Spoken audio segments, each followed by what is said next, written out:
Welcome guys to another episode of our Road to Chess Master. This is day 9 and today we'll be taking a look at a very special position. As you saw by the title, I'm arguing I found the most insane checkmate of all time. Now obviously this is very subjective, like if you want you can find a crazy forced checkmate in like 200 moves, but that's not the point. As you probably know, size isn't everything, so here, this is arguably one of the most insane and at the same time realistic checkmates you could ever find in a game. So it's right to move, and honestly, I'm not really expecting the average viewer to get this right. But I think it's a very good challenge. So yeah, this is the moment you pause the video while I look into your soul, while you suffer trying to find this insane combination. Yeah, hope you gave it a shot. Again, it's very difficult, but yeah, let's just get into this and see what's going on here. So you look at white's position, and okay, we got a lot of pieces aiming towards the black king, but they're not really in a position to break through. We also have a king here that got drunk and somehow went to f3. So yeah, what the hell is happening here?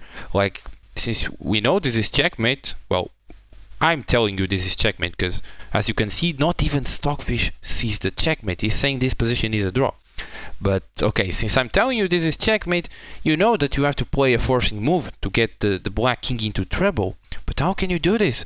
Like, you can consider knight check here, but after the knight is taken, the king is perfectly safe here.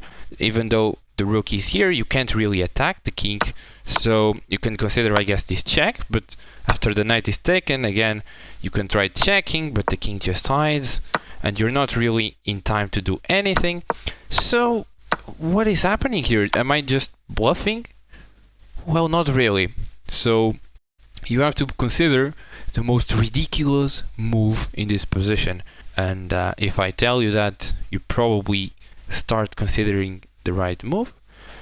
And the right move is queen takes on h6. Queen takes on h6.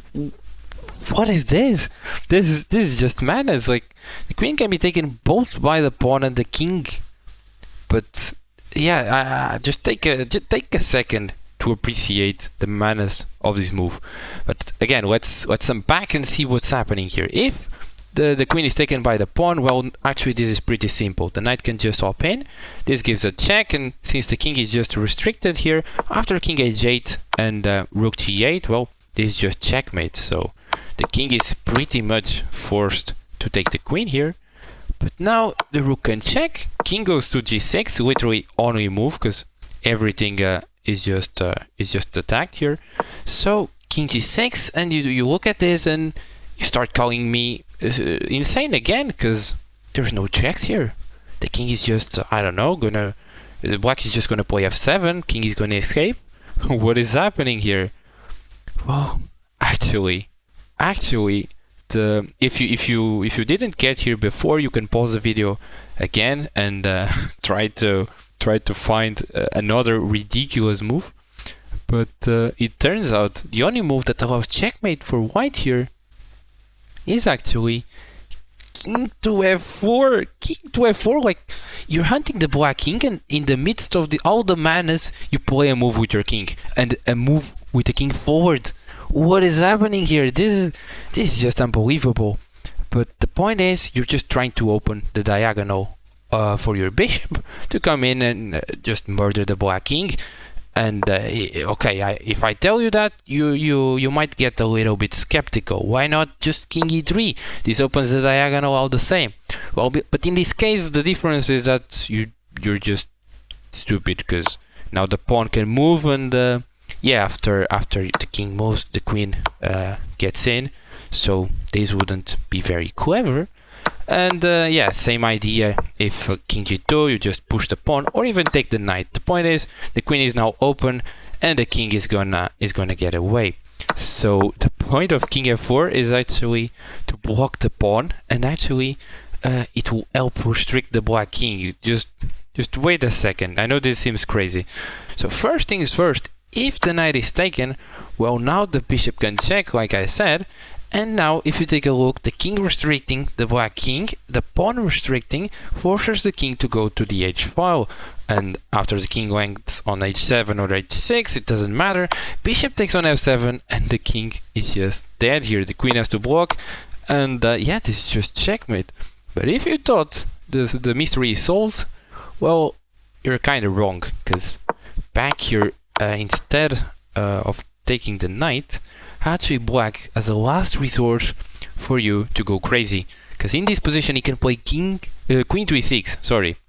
And the point is that now if you try the same idea, you think you're clever, you play bishop to h5, you completely blunder your advantage, because now king to h7, you take your pawn, you're very happy, you're gonna checkmate the black king, but no, queen to h6, and now the point is clear, the queen went to e6 to block the checkmate here. After you take with the rook, there's no checkmate here, and yeah, black is doing pretty well.